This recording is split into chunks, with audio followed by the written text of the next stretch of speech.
Hi everyone. This video is going to help with section 4.2 in Algebra 2, or it could be a different section for a different book, but it's the quadratic functions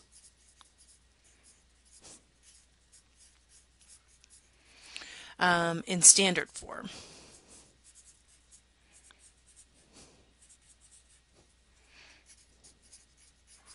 Okay, oops, I forgot to make that bigger. So quadratic functions in standard form, and then I got to make sure this locks, otherwise they'll give you a headache as you watch me give the lesson. Okay, so the first thing you need to know is what is standard form. So what standard form is it kind of looks like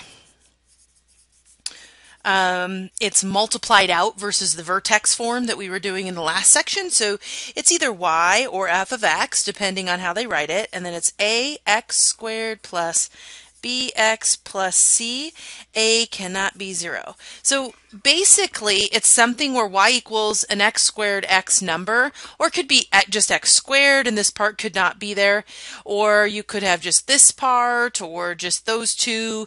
So it has to have an x squared, hence the reason that a can't be 0, because 0 times anything is 0, or that would make it then like linear or some other kind of equation. So has to have an x squared to be quadratic, and standard form is just looks like this, all kind of multiplied out.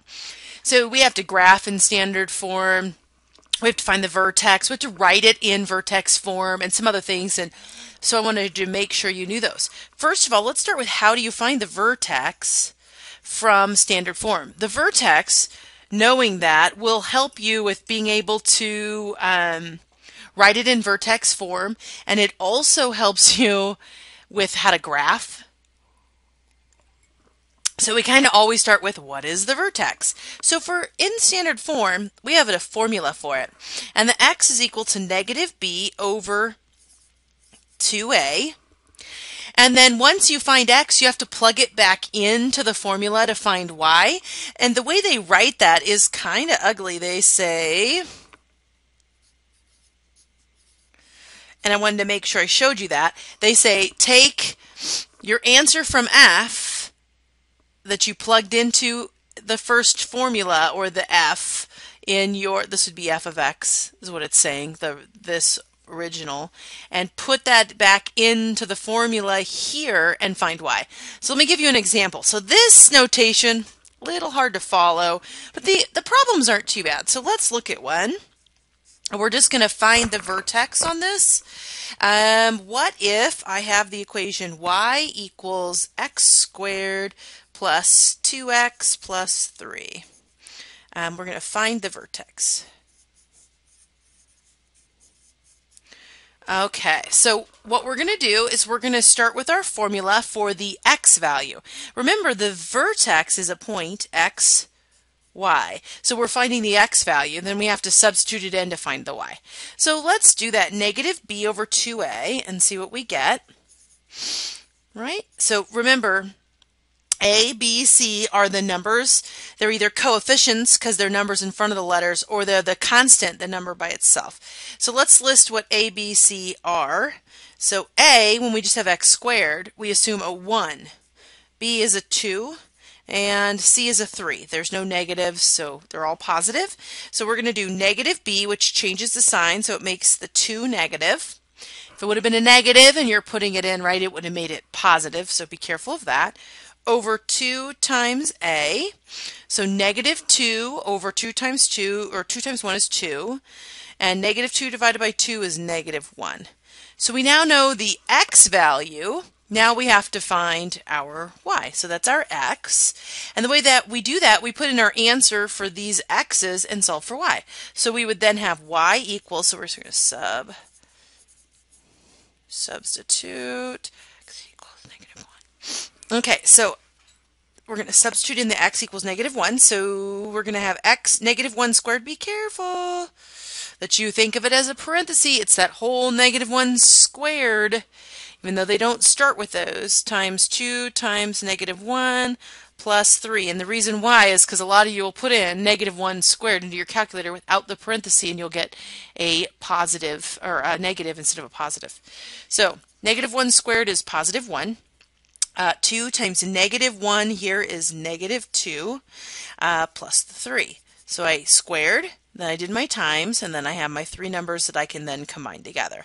1 minus 2 is -1. -1 plus 3 is 2. So our final vertex is going to be -1, 2. And that's our vertex for that one. Okay, so that's one thing. Once you have the vertex, you can do the axis of symmetry that we learned in the first section pretty easily. X equals -1 is our axis of symmetry. We can see if it's a minimum or maximum, again, by the A value, even though it's not in vertex form. If A is positive, then our U shape will be upward. If A is negative, our U shape will be downward, or the parabola is opening up or opening down. And then, let's see, so this one here, it's got a positive A, so it is a minimum value, so it's shaped upward. And then we could tell our range, maybe by graphing it, but by your Y value, you can tell your range. It's going to have to be greater than that Y value.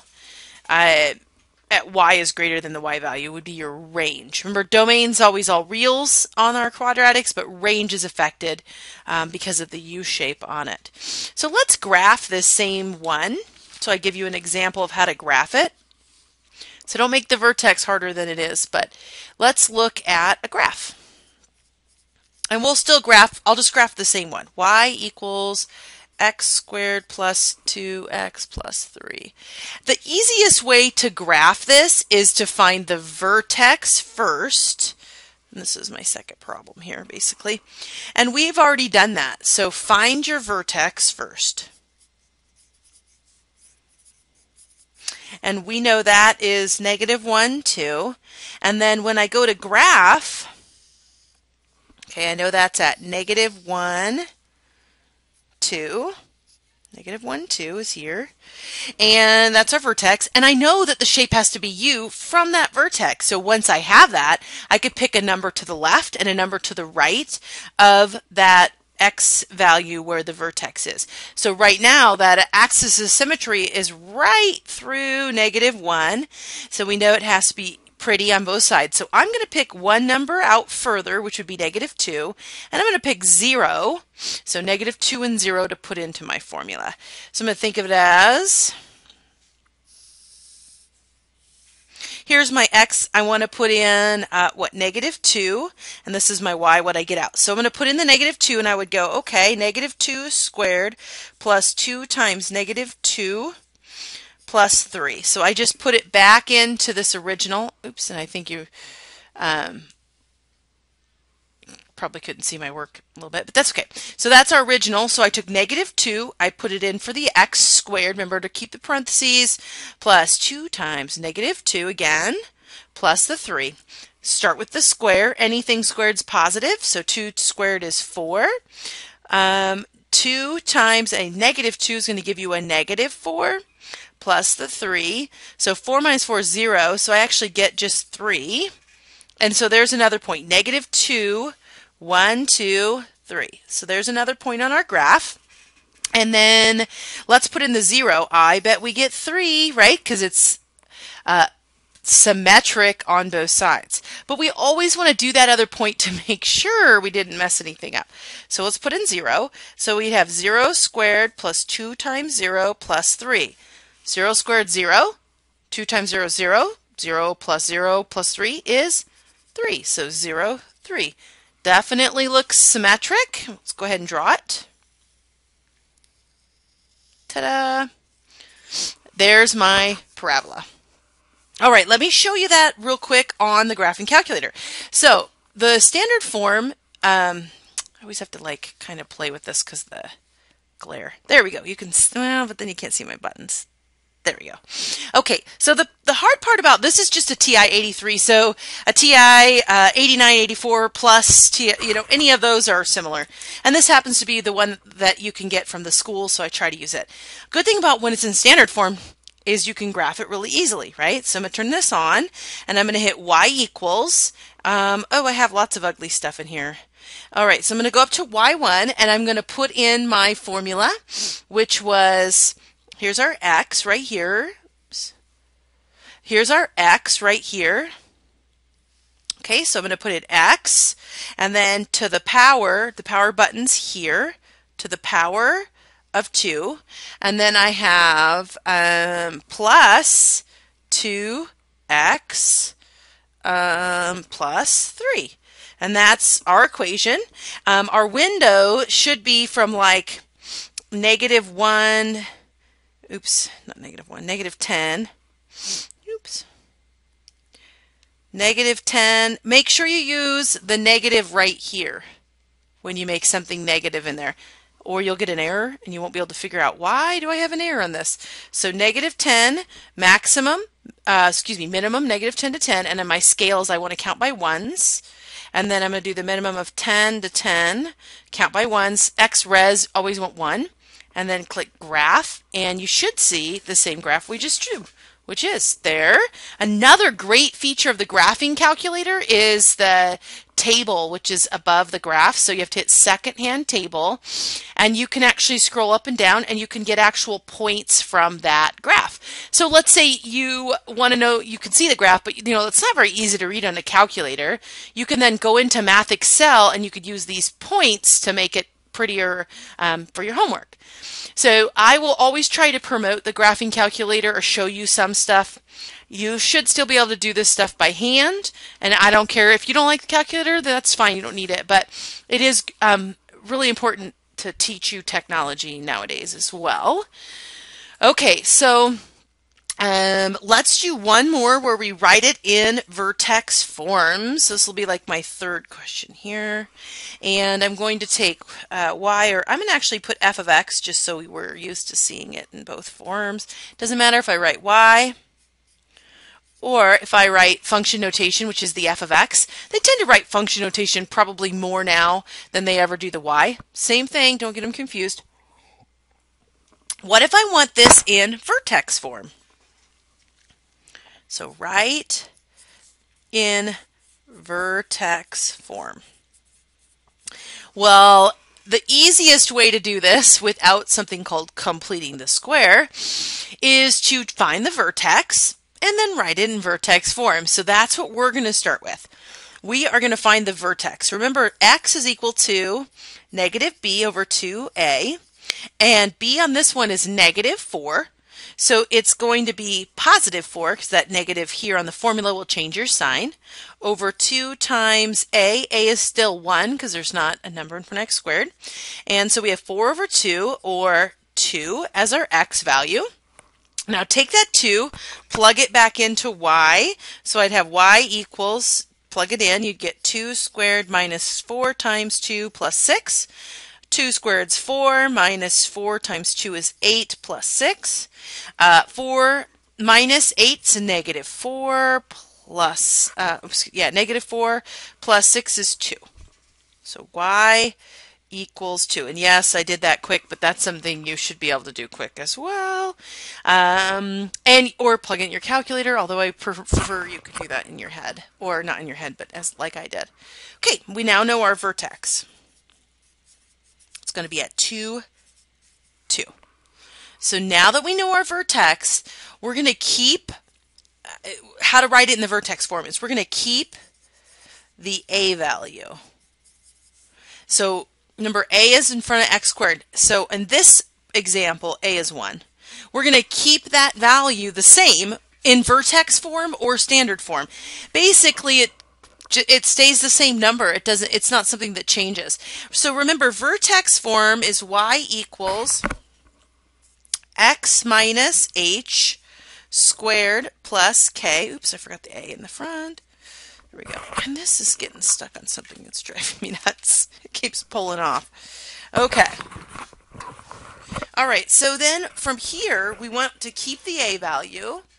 And then H and K, remember, were the vertex, but you always wanted the opposite sign with the H that you had in your vertex, and K stayed the same. So we're going to write this out. Y equals 1, X minus 2, because we had a positive 2, we want a minus 2 in our formula, plus 2. Okay, how can I double check that these are the same? Well, I'm going to show you a quick way on the calculator. If you don't have a graphing calculator, you can actually Google graphing calculator online. It's better than the apps I can find, or the Holt one that I sent out that we used last year with the program. We'll do this too, and that one's pretty good. All right, so let's see. And if you don't have that Holt one saved, send me an email and I'll give it to you. So x squared minus 4x plus 6 was our original, and what we got for our new one was x minus 2 squared plus 2. Don't forget these squares on the parenthesis. Common mistake. My graphs better show one parabola, and they do. Meaning, let me go into the table and show you what I mean. So here's y1, y2. This is equation 1, equation 2, and you can see all of the numbers match. Okay? So if I put in a 0, I get 6 or 6. So that's good. They're the exact same, so I know that these are correct, that they're the same equation written in different forms. Vertex form, standard form. Okay.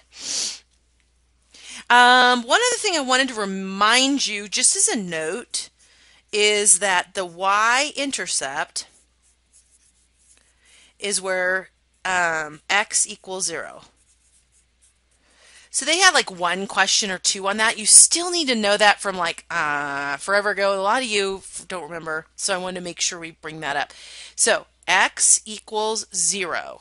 And so, and a lot of them, you just have to solve.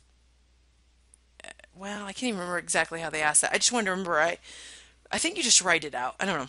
I can't remember exactly what they asked you. So for that, but that's the biggest thing that I wanted to make sure I showed you is standard form. And I know you have other videos you can watch on this too, but you find the vertex for graphing, and you find the vertex to write it in vertex form. Keep the same A. And good luck on your homework.